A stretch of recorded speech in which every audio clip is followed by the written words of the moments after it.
Students, मैं मनीष भारी complete edu e learning platform पर आपका एक बार फिर से हार्दिक स्वागत करता हूं बिजनेस की क्लास में।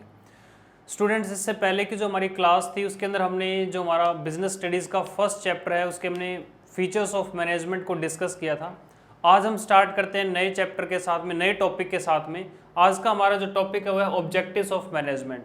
इससे पहले की क्लास में हमने मैनेजमेंट के बारे में समझा था कि मैनेजमेंट क्या होती है और इसके फीचर्स क्या होते हैं। अब हम मैनेजमेंट के ऑब्जेक्टिव्स के बारे में जानते हैं। ठीक है, तो मैनेजमेंट के जो ऑब्जेक्टिव्स है वो हमारे पास में मेनली तीन टाइप के ऑब्जेक्टिव्स होते हैं। कौन कौन से? ऑर्गेनाइजेशनल ऑब्जेक्टिव, सोशल ऑब्जेक्टिव और पर्सनल ऑब्जेक्टिव। अब इनके बारे में हम डिस्कस कर लेते हैं। ऑर्गेनाइजेशनल ऑब्जेक्टिव्स का मतलब क्या होता है?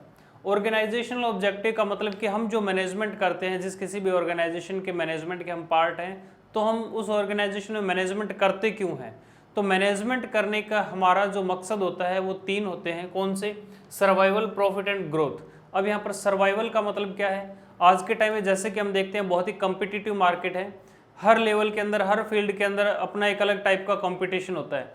तो हमारा जो भी ऑर्गेनाइजेशन है, हमारे जो भी कंपटीटर्स हैं, हम उनसे आगे निकल सकें, हम इस कम्पिटिटिव मार्केट में सर्वाइव कर सकें, इसलिए हम क्या करते हैं? मैनेजमेंट करते हैं। सेकेंड है प्रॉफिट।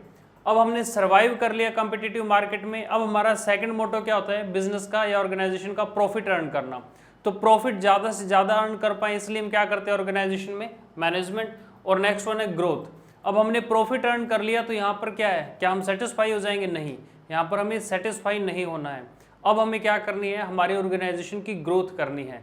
हमारी ऑर्गेनाइजेशन की ग्रोथ होगी, इसके साथ ही क्या होगा, जो कंपनी के एम्प्लॉयज़ हैं उनकी भी ग्रोथ होगी और जो सोसाइटी है उसका भी डेवलपमेंट हम कर पाएंगे। तो हमारा थर्ड मोटिव यहाँ पे रहता है ग्रोथ का।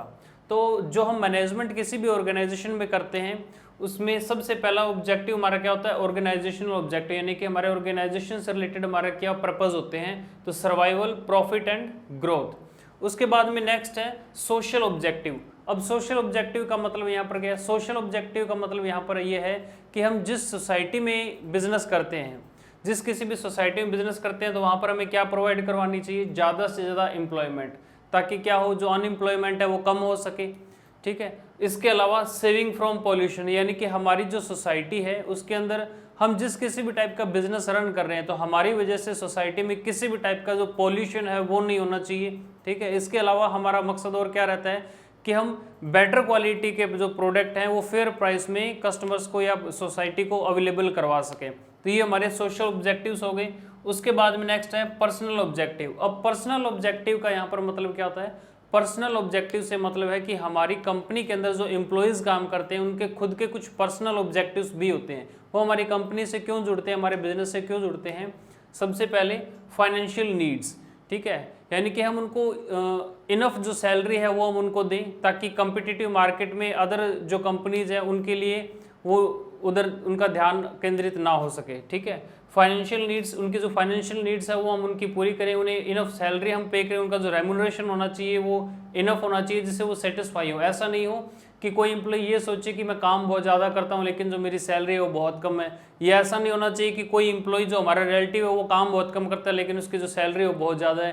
तो इस तरीके की जो भेदभाव है वो हमें एम्प्लॉयज़ में नहीं दिखाना है। उसके बाद में नेक्स्ट है सोशल नीड्स। सोशल नीड्स का मतलब कि अगर हमारा ब्रांड बड़ा है, हमारी कंपनी का नाम बड़ा है, तो क्या है, जो हमारी कंपनी में काम करने वाले एम्प्लॉयज़ हैं वो क्या करते हैं? अपने आप को गौरवान्वित महसूस करते हैं कि मैं पर्टिकुलर ब्रांड से जुड़ करके काम कर रहा हूँ। तो ये हमारे ऑब्जेक्टिव्स हैं मैनेजमेंट की कि हम किसी भी ऑर्गेनाइजेशन में जो मैनेजमेंट की टीम होती है वो मैनेजमेंट क्यों करती है। ऑर्गेनाइजेशनल ऑब्जेक्टिव्स अचीव करने के लिए जो कौन से होते हैं? Survival, profit and growth, social objectives achieve करने के लिए और पर्सनल ऑब्जेक्टिव्स अचीव करने के लिए। तो ये हमारा आज का टॉपिक यहाँ पर खत्म होता है। आगे की क्लास में हम नेक्स्ट टॉपिक डिस्कस करेंगे। धन्यवाद।